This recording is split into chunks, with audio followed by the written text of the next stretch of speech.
De retour sur le plateau de TV Finance, dans notre rubrique Le Broker du jour, on retrouve David Derry qui nous fait découvrir les market movers aux États-Unis.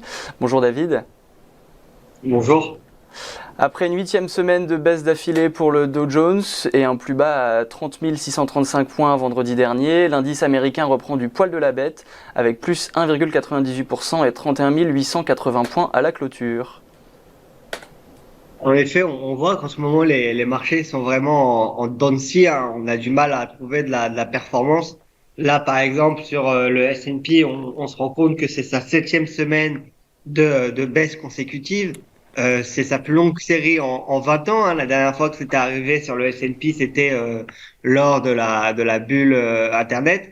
Et donc, on voit qu'on a du mal à repartir. Donc là, si on se met en semaine en période, on va voir voilà que les dernières semaines, hein, depuis la mi-avril, on n'a eu que des semaines et que des marchés baissiers.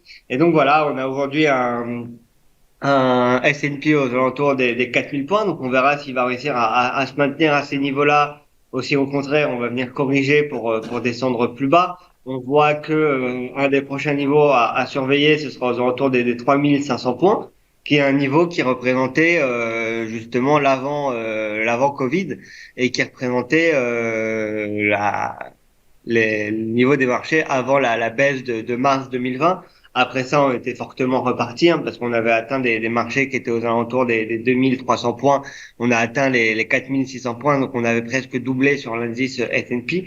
Et puis là, on est venu corriger. Et c'est pire sur le Dow Jones, hein, parce que là, on disait que c'était sa plus longue série de pertes hebdomadaires en 20 ans depuis l'éclatement de la bulle Internet. Mais pour le Dow Jones, c'est 8 semaines consécutives de baisse.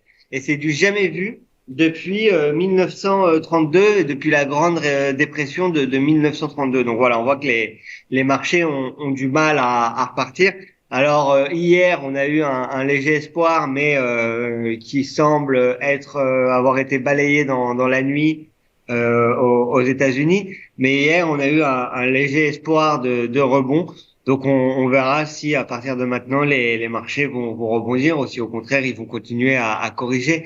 On voit qu'il y a des points quand même assez importants là atteints sur les marchés, notamment par exemple on voit que le Nasdaq il est en dessous des 12 000 points. Prochain niveau aussi important pour le Nasdaq, je pense, ce sera aux alentours des 10 000 points. Avant ça, on a une autre résistance qui se trouve juste ici. Et donc on verra comment ça évolue, hein, aux alentours des 11 000 points. Il pourrait y avoir une pression haussière aussi pour le Nasdaq. Donc voilà, on a des marchés qui sont quand même assez compliqués et qui dépendent vraiment, comme le disait Antoine, de la politique monétaire de la Fed. On attend justement une hausse des taux aux États-Unis.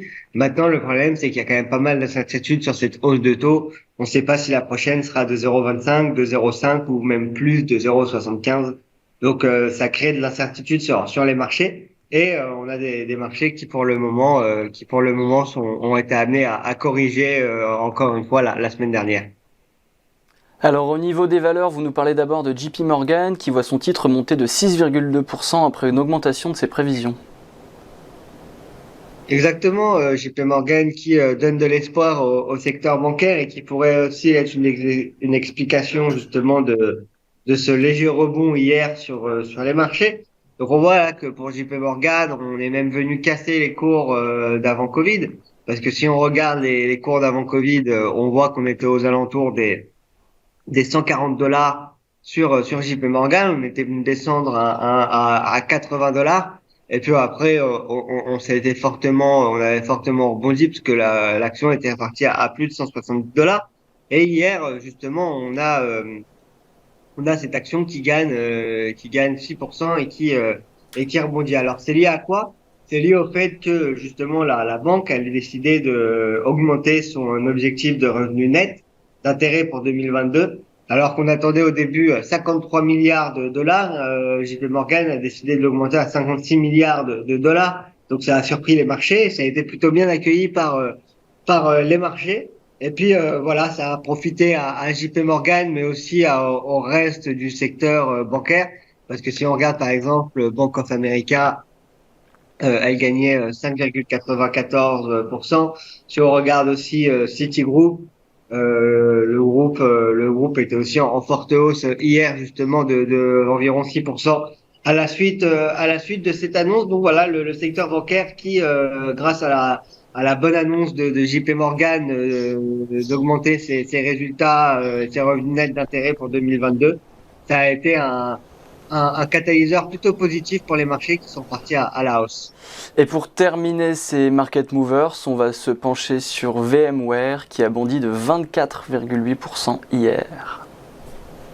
Exactement, VMware qui est l'un des market movers les plus importants de la séance aux États-Unis, une hausse de presque 25% pour VMware qui revient aux alentours des 120 dollars l'action. Alors VMware, comme le reste du marché, hein, a eu quand même quelques difficultés. On voit en début de l'année, on était aux alentours de 170 dollars l'action, et puis on est venu fortement corriger. Et là, hier, on a eu une annonce plutôt positive pour VMware.